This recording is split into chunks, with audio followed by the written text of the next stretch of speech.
এই হরে কৃষ্ণ রাও যদি কোনো কথাই জানো না। আজকে আমরা এই প্রশ্নগুলোর উত্তর করা শিখব। ইংরেজি প্রশ্নগুলোর কি করব? উত্তর করা শিখব। আজকেই শিখব এবং আজকেই শেষ। আর কখনো এই ইংরেজির উত্তরের জন্য ভাবতে হবে না যে কি লিখব। তাহলে প্রথম প্রশ্নটা আমরা পড়ি। হু is the biggest creature in the পন্ড? এখানে শুরুটা কি দিয়ে আছে? হু দিয়ে। তাহলে লিখি আমি প্রশ্নটা, হু is the biggest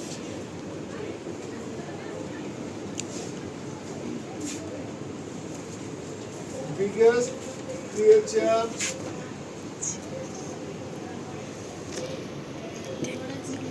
in the pond? P-O-N-D। তাহলে প্রথমে WH এই ওয়ার্ডটাকে বলা হয় WH ওয়ার্ড, তাই না?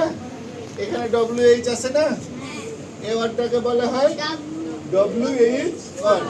তাহলে দেখো, who is the biggest creature in the pond, বাংলাটা কি হচ্ছে?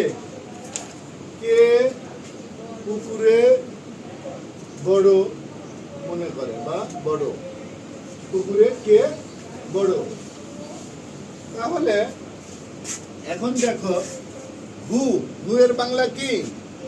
কে। তাহলে এই প্রশ্নের উত্তর আমরা প্রশ্ন থেকেই লিখব।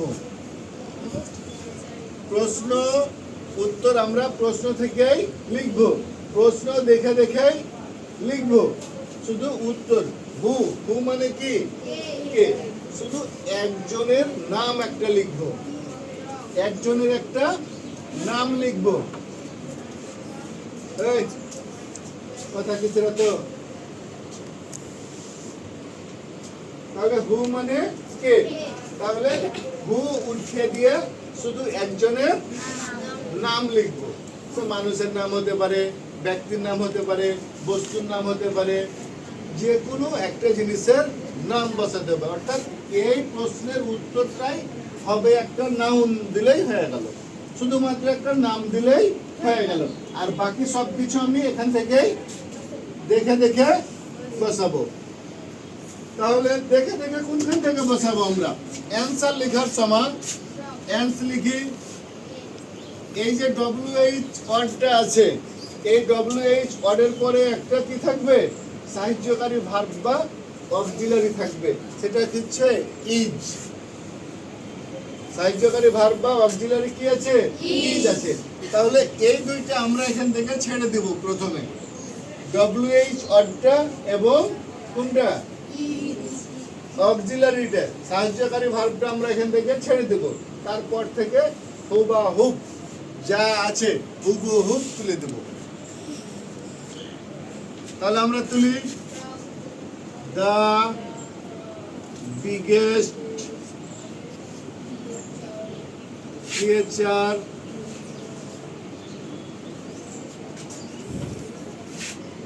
In the pond.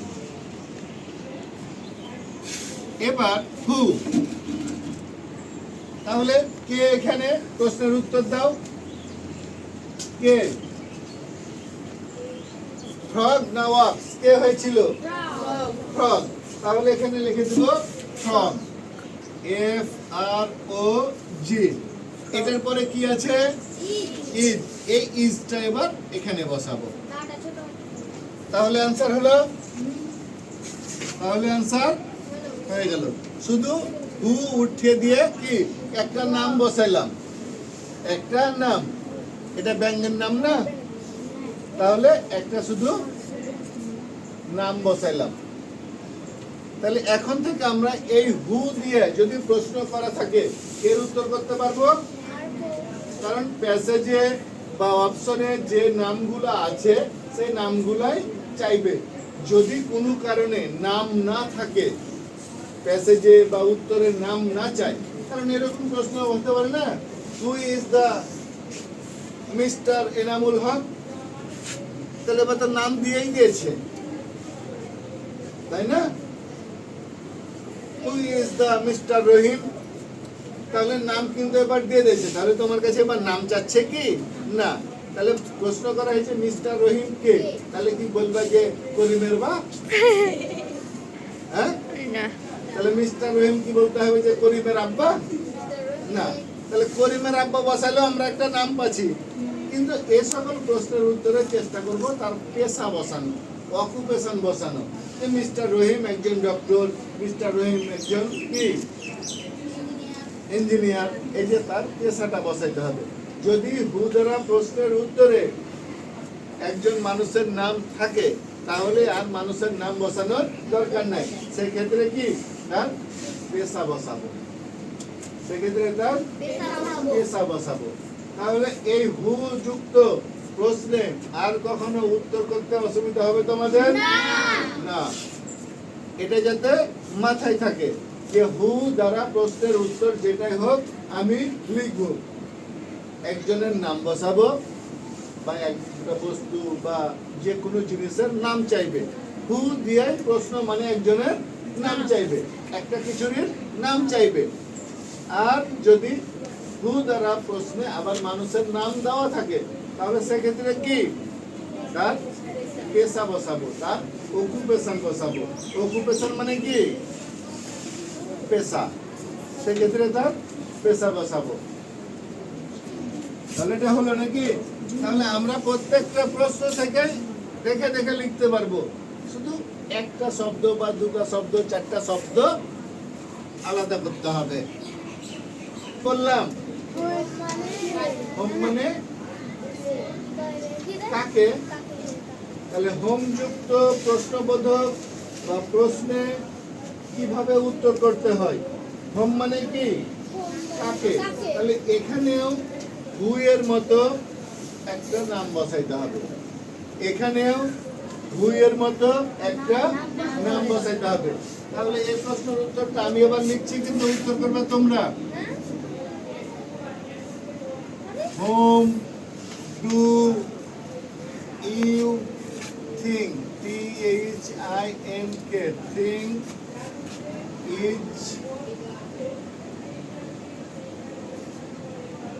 bigger the top,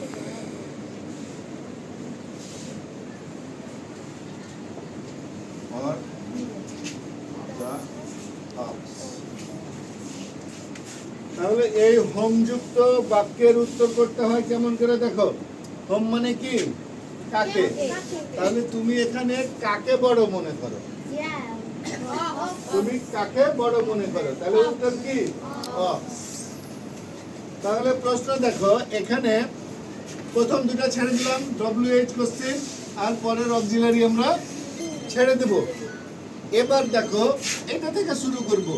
এখানে একটা জিনিস আবার দেখতে হবে যে ইউ আছে, প্রশ্নে যদি ইউ থাকে, প্রশ্নে যদি ইউ থাকে তাহলে উত্তর করার সময় অবশ্যই আই ব্যবহার করব। প্রশ্নে যদি ইউ থাকে, WH কোশ্চেন তারপরে অক্সিলারি, এরপরে যদি ইউ থাকে তাহলে ইউ এর পরিবর্তে আর ইউ বসাবো না, কি বসাবো আই বসাবো। তাহলে আই থিঙ্ক,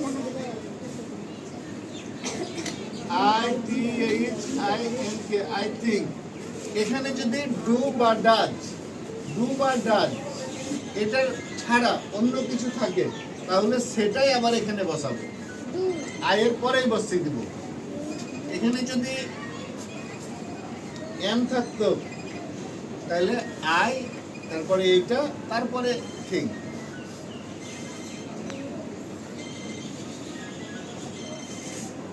বন্ধ করে দাও।